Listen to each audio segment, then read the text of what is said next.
암 선고 후 20년을 더 산 사람들의 공통점. 지금 이 나라에서 19명 중 1명이 암 경험자입니다. 2024년 기준 약 273만 명이 암을 경험했거나 현재 치료 중이십니다. 65세 이상으로만 보면 7명 중 1명입니다. 이 영상을 보고 계신 분들 중에도 본인이거나 배우자이거나 자녀이거나 친구이거나 암과 연결되어 있는 분들이 반드시 계실 것입니다. 오늘 이 영상은 그분들을 위해 만들었습니다. 포기하지 않은 사람들의 이야기를 드리려고 합니다. 암 선고를 받고도 20년을 더 사신 분들이 실제로 있습니다. 그리고 그분들에게는 공통점이 있었습니다. 암이라는 진단을 받으면 많은 분들이 세상이 무너지는 느낌을 받으십니다. 하지만 이 숫자를 먼저 기억해 주십시오. 최근 5년간 암 환자의 5년 상대 생존율은 72.9%입니다. 암 환자 10명 중 7명이 5년 이상 살아있다는 뜻입니다.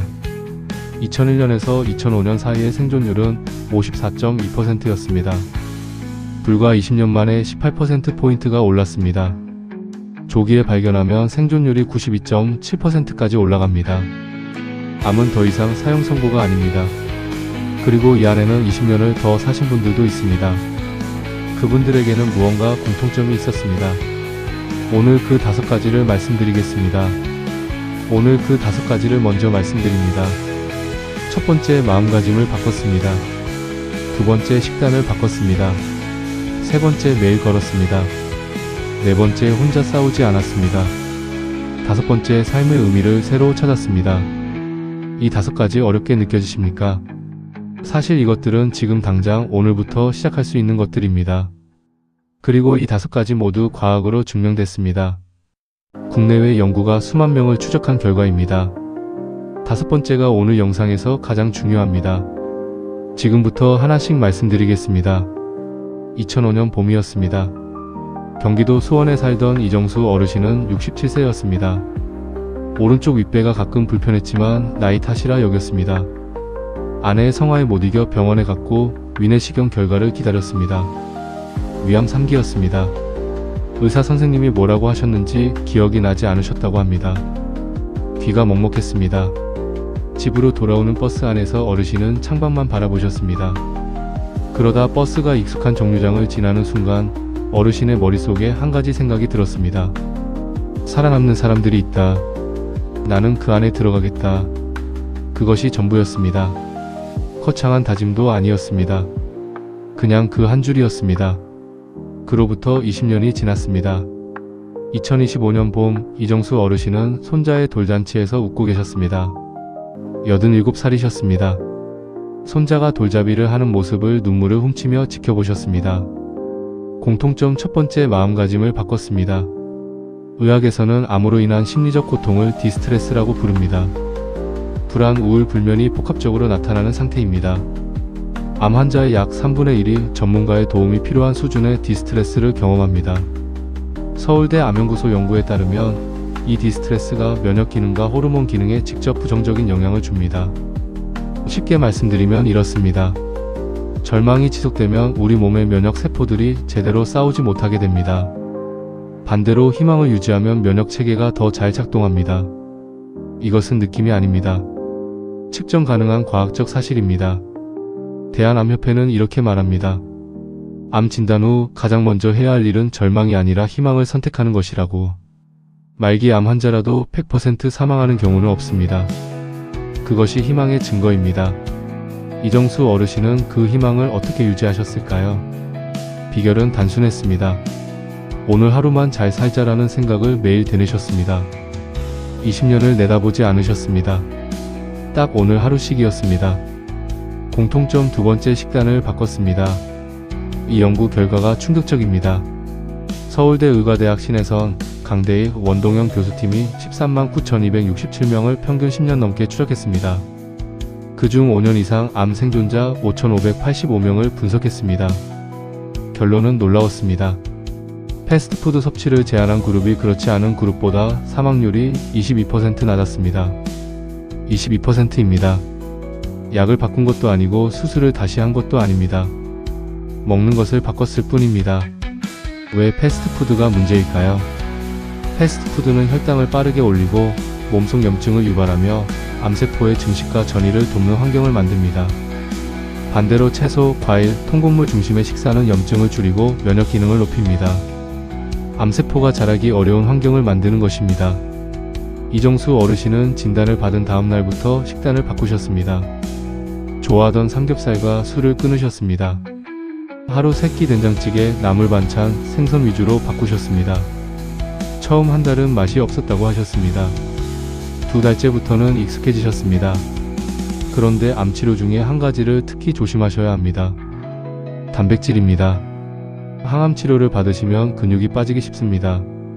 채식만 고집하시면 단백질이 부족해서 근육 감소 위험이 높아집니다. 두부, 계란, 닭가슴살, 생선 같은 단백질 식품을 하루 3끼에 반드시 하나씩 포함하십시오. 그것이 항암 치료를 버텨내는 체력을 만들어줍니다. 이정수 어르신이 치료기간 내내 두부와 계란을 빠뜨리지 않으신 이유가 여기에 있습니다. 식단 하나가 22%의 차이를 만들었다는 것을 기억해 주십시오. 지금까지 첫 번째와 두 번째 공통점을 알아보았습니다. 마음가짐과 식단이었습니다. 세 번째 공통점에는 많은 분들이 정말 놀라셨습니다. 항암 치료를 받는 중에도 운동을 했다는 것입니다. 지금 말씀드리겠습니다. 음식으로 낫지 못하는 병은 약으로도 낫지 못한다. 히포크라테스. 앞서 마음가짐과 식단이 20년 생존자들의 첫 번째, 두 번째 공통점이었다는 것을 알았습니다. 이제 세 번째와 네 번째 이야기를 드리겠습니다. 이 두 가지는 각각 혼자인 사람과 함께인 사람이 얼마나 다른 결과를 만드는지를 보여줍니다. 포기와 지속, 고립과 연결의 극적인 대비입니다. 공통점 세 번째, 매일 걸었습니다. 항암 치료가 막 끝났을 때 이정수 어르신은 몸이 말이 아니었습니다. 구역질이 났고 머리카락은 빠졌으며 식욕도 없었습니다. 그래도 어르신은 매일 아침 운동화를 신으셨습니다. 아파트 단지를 걸으러 나가셨습니다. 처음 날은 100m도 버거웠습니다. 현관 앞 벤치에 앉아 잠시 쉬었다가 돌아오셨습니다. 다음 날은 조금 더 가셨습니다. 한 달 후에는 단지 한 바퀴를 다 도실 수 있었습니다. 왜 운동이 중요한 걸까요? 한국암협회 연구에 따르면 운동과 식단, 스트레스 관리를 결합한 생활습관 실천 그룹이 그렇지 않은 그룹보다 재발률이 평균 30% 낮았습니다. 30%입니다. 3명 중 1명꼴로 재발이 줄어드는 것입니다. 운동은 혈당, 체중, 혈압을 관리하여 암세포가 자라기 어려운 환경을 만듭니다. 종양내과 전문의들이 권고하는 기준이 있습니다. 항암 치료 후 최소주 150분 중등도 운동입니다. 하루로 나누면 하루 30분씩 5일입니다. 빠르게 걷기, 수영, 자전거가 가장 적합합니다. 거창하게 시작하지 않아도 됩니다. 이정수 어르신처럼 100m부터 시작하십시오. 그 100m가 20년을 만드는 첫걸음이 됩니다. 몸이 힘들어도 나가야 합니다. 나가서 벤치에 앉아있다가 돌아오는 것도 운동입니다. 공통점 네 번째, 혼자 싸우지 않았습니다. 이 연구 결과가 정말 충격적입니다. 사회적 고립감이 강한 암 생존자의 재발률이 그렇지 않은 사람보다 2배 이상 높다는 연구 결과가 있습니다. 2배입니다. 치료약이 달랐던 것이 아닙니다. 혼자였는지 함께였는지의 차이였습니다. 많은 분들이 암 진단을 받으면 가족에게 짐이 될까봐 혼자 감당하려고 하십니다. 속으로만 앓으십니다. 힘들어도 괜찮다고 하십니다. 그 고립이 재발률을 2배로 높입니다. 이것은 단순한 위로가 아닙니다. 의학적 사실입니다. 이정수 어르신은 항암 치료를 받던 시절 암 생존자 모임에 나가기 시작하셨습니다. 처음에는 어색하셨다고 합니다. 그 자리에서 같은 위암 수술을 받은 권모 선생님을 만나셨습니다. 두 분은 매주 같이 걸으셨습니다. 그 친구가 없었다면 나도 없었을 것이라고 어르신은 말씀하셨습니다. 힘든 날 전화 한 통이 왔습니다. 나도 힘들어. 그래도 오늘 나왔잖아. 너도 나와. 그 말 한마디가 어르신을 다시 운동화를 신게 만들었습니다. 혼자이신 분들에게 말씀드립니다. 암 생존자 모임, 동네 걷기 모임, 복지관 프로그램 어디든 좋습니다. 한 사람의 연결이 재발률을 절반으로 낮춥니다. 오늘 이 영상을 보고 나서 한 군데 연락해 보십시오. 지금까지 세 번째와 네 번째 공통점을 알아보았습니다. 운동과 사회적 관계였습니다. 그리고 이제 다섯 번째가 남았습니다. 오늘 영상에서 가장 중요한 이야기입니다. 혼자 가면 빠르게 가고 함께 가면 멀리 간다. 아프리카 속담. 운동과 사회적 연결이 재발률을 낮춘다는 것을 확인했습니다. 이제 다섯 번째입니다. 이것이 오늘 영상의 클라이맥스입니다. 마음의 이야기입니다. 공통점 5번째, 삶의 의미를 새로 찾았습니다. 이정수 어르신에게 물었습니다. 20년 전 암 선고를 받지 않으셨다면 어떠셨을 것 같습니까? 어르신은 잠시 생각하시더니 조용히 말씀하셨습니다. 아마 지금 이 행복을 몰랐을 것입니다. 암 진단 전 어르신의 삶은 바빴습니다. 공장 일을 하고 집에 오면 텔레비전을 보다가 잠들고 주말에는 친구들과 술을 마셨습니다. 가족과 제대로 식사를 함께 한 것이 언제인지도 기억이 나지 않았습니다. 그것이 일상이었습니다.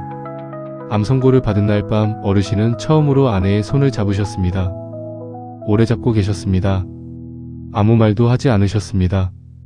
그냥 그 온기를 느끼셨습니다. 이후 어르신의 삶은 조금씩 달라지기 시작했습니다. 평생 미뤘던 백두산 등정을 치료가 끝나고 2년 후에 하셨습니다. 다리가 덜덜 떨렸지만 정상에서 내려다보는 풍경을 보며 눈물을 흘리셨습니다. 살아있어서 이걸 볼 수 있구나. 그리고 30년 동안 왕래가 없던 형님에게 전화를 거셨습니다. 오래된 재산 다툼이었습니다. 오랜 세월 동안 그 원망을 가슴에 품고 살아오셨습니다. 하지만 암이 그 원망보다 더 큰 것이 있다는 것을 알게 해줬습니다. 전화를 걸면서 손이 떨렸습니다. 형님이 전화를 받으셨습니다. 형 나요. 영철이. 긴 침묵이 흘렀습니다.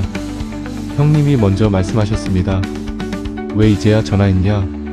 그 말에 어르신은 그 자리에서 주저앉아 우셨다고 합니다. 그 전화 한 통이 30년의 갈등을 끝냈습니다. 심리신체의학 연구에 따르면 삶의 목적의식은 면역기능과 직접 연관됩니다. 내가 왜 살아야 하는지, 무엇을 위해 나아가는지가 분명한 사람은 면역세포의 활성도가 다릅니다. 이것은 철학이 아닙니다. 측정 가능한 생물학적 사실입니다. 삶의 이유가 몸을 싸우게 만드는 것입니다. 어르신은 암 이후 매일 아침 감사일기를 쓰기 시작하셨습니다. 오늘 아침 밥이 맛있었다. 어제 손자 목소리를 들었다. 날씨가 따뜻했다. 작은 것들이었습니다. 하지만 그 작은 것들이 하루하루를 살아있게 만들었습니다. 20년 생존자들의 공통 고백이 있습니다. 암이 없었다면 이 소중함을 몰랐을 것이라는 것입니다. 암은 잔인하지만 그것이 삶을 다시 보게 만들어줬다는 것입니다. 이 역설이 5번째 공통점의 핵심입니다. 이제 오늘부터 시작하는 5가지를 말씀드립니다. 거창하지 않습니다. 오늘 당장 하실 수 있습니다. 첫 번째, 오늘 절망 대신 희망을 한 번만 선택하십시오. 나는 살아남는 사람들 속에 들겠다. 이 한 문장이면 됩니다. 두 번째, 오늘 저녁 패스트푸드 대신 채소와 단백질을 드십시오. 두부 한 모, 계란 하나, 나물 한 접시면 충분합니다. 세 번째, 오늘 집 주변을 10분만 걸으십시오. 100m도 괜찮습니다. 벤치에 앉아있다가 오셔도 됩니다. 네 번째, 오늘 오래 연락 못했던 소중한 사람에게 문자 한 통 보내십시오. 잘 지내? 이 세 글자면 됩니다. 5번째, 오늘 감사한 것 한 가지를 종이에 써보십시오. 오늘 아침 따뜻한 밥을 먹었다. 그것으로 충분합니다. 이 5가지가 20년을 만드는 씨앗입니다. 지금 심으십시오. 당신에게도 20년이 남아 있습니다. 그 20년을 어떻게 채울지는 지금 이 순간의 선택에 달려 있습니다. 오늘 이 영상을 본 것이 그 선택의 시작입니다. 지금부터 시작하십시오. 오늘 우리는 암 선고 후 20년을 더 사신 분들의 5가지 공통점을 함께 알아보았습니다. 희망을 선택한 마음가짐, 식단의 변화, 매일의 걷기, 혼자 싸우지 않음, 그리고 삶의 의미를 새로 찾은 것. 이 5가지는 모두 오늘 당장 시작할 수 있는 것들입니다. 특별한 장비도 많은 돈도 필요하지 않습니다. 이정수 어르신이 버스 안에서 품으셨던 그 한 줄. 나는 살아남는 사람들 속에 들겠다. 지금 이 영상을 보고 계신 여러분도 그 한 줄을 마음속에 새겨주십시오. 당신에게도 20년이 남아 있습니다. 이 영상이 마음에 닿으셨다면 암을 앓고 있는 분 또는 가족에게 공유해 주십시오. 희망이 필요한 분에게 닿을 수 있도록. 이런 영상이 있더라고 이 한마디면 됩니다. 삶이란 사라지는 것이 아니라 살아내는 것이다. 그리고 살아내는 사람에게는 반드시 이유가 있다. 빅터 프랭클 정신과 의사, 아우슈비츠 생존자. 오늘 영상이 마음에 닿으셨다면 가족과 친구에게 공유해 주십시오. 희망이 필요한 분에게 닿기를 바랍니다. 오늘도 함께 해주셔서 진심으로 감사합니다.